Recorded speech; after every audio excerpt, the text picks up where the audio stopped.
Hey, what's going on, guys? Welcome back to the channel. So today we're going to be talking about the Ukrainian Special Operations Forces and the fact that they got some new technology to help aid them in their fight against the Russian invasion. Now, they recently got an advanced enhanced night vision goggle system from the United States called the Enhanced Night Vision Goggle Binocular, or ENVG, which essentially is designed to enhance their accuracy while reducing exposure to enemy fire because it provides them with essentially what looks like highlighted objects. It's pretty crazy. They've got they have a ton of different things that are incorporated into this technology, including white phosphor technology, which replaces the traditional green phosphor, and it improves clarity and also contrast. It also provides better resolution, so that way it's easier to distinguish objects in low light. They also have a dual tube binocular design rather than a monocular design, which is much more beneficial because then you've got a wider field of view, you can see objects easier, and you also have an increased level of depth perception, especially when you're working in like complex environments like going from trenches to, house to house, street to street stuff, or crossing open terrain. They also have a fused thermal imager, which allows for superior and advanced target recognition even when you're in obscured conditions like smoke, for example, or dust, or when it's just foggy. It's also relatively lightweight because it only weighs between 1.5 and 2.5 pounds, so that way it's less of a burden on the individual who has to carry it everywhere that they go. And it's got a decent battery life because the batteries last for a minimum of 7.5 hours if it's turned on the entire time, or roughly 15 hours max if you're turning it off every time you're not using it. They were provided to the 8th Special Operations Brigade, which showcased it on Instagram, revealing that the enhanced capabilities of the system are going to give them an edge in the nighttime operating environment. Now, unlike traditional night vision devices, the dual waveband goggle is able to penetrate through visual barriers like dust, fog, and smoke, like we were talking about. And so that enables the individual to essentially, it highlights the outlines of people, things, objects, anything. So you can see through any type of obscuration at all. It's going to give them a huge edge. Now, according to L3 Harris's website, there's 3 key benefits to this platform. The fusion technology, the fact that it's able to get real-time actionable intelligence through the fusion of image intensified white phosphor tubes and thermal imaging. Augmented technology is the second one, which it's going to allow soldiers to keep their eyes on the target without having to look down to read maps or check radios for critical information.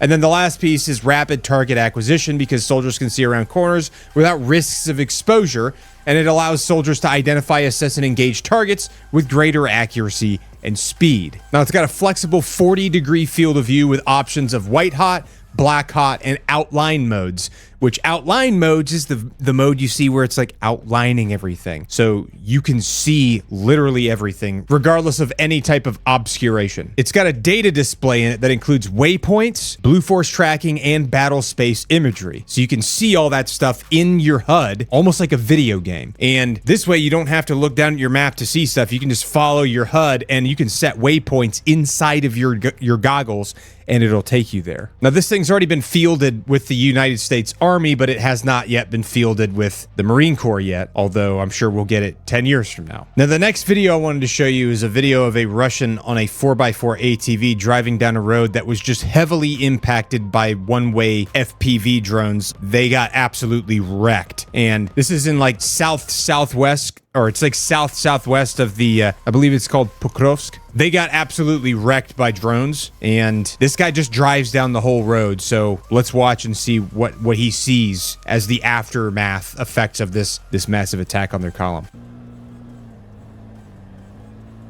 So this guy's on stretchers. It looks like the road is not really improved. It's more of like a dirt path with some tar, like a broken down vehicle there, stopped vehicle. Don't know if it got impacted. Some fires up there, probably from, yep, that's definitely from a destroyed vehicle. Multiple trucks, cars. Looks like they were civilian. And then like that's just another armored vehicle on fire also. Another destroyed vehicle.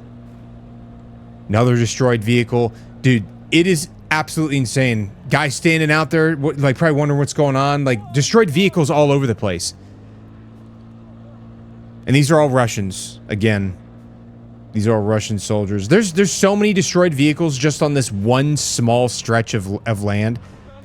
Destroyed armored vehicle with an FPV cage around it that obviously failed.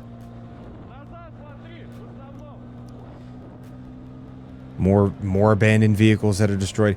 This is really unbelievable. I mean, look at all that. That's just like, that was another like 5 vehicles there just all ruined, wrecked.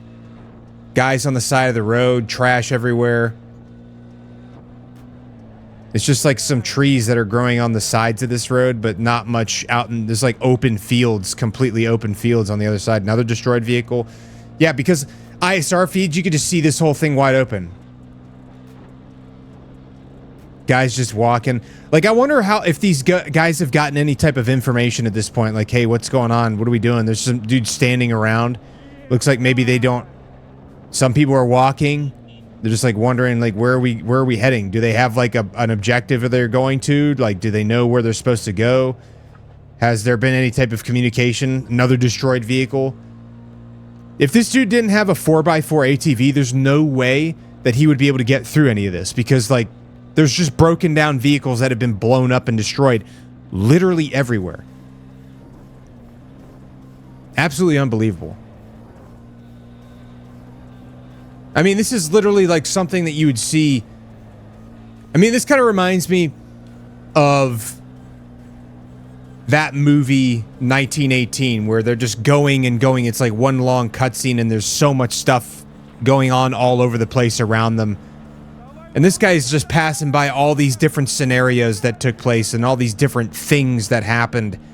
And it's like, it tells a story. Each scenario and each place that he passes tells a story about what happened there. And it is, you know, a story of like absolute horror, because so much death and destruction, you know. Unbelievable. Most people go their whole lives and they'll never see anything even remotely close to this. And because of the internet, oh, another explosion somewhere off in the background, probably another FPV drone.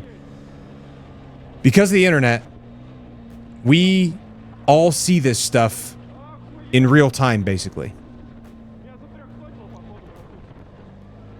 Guy says he thinks he's wounded.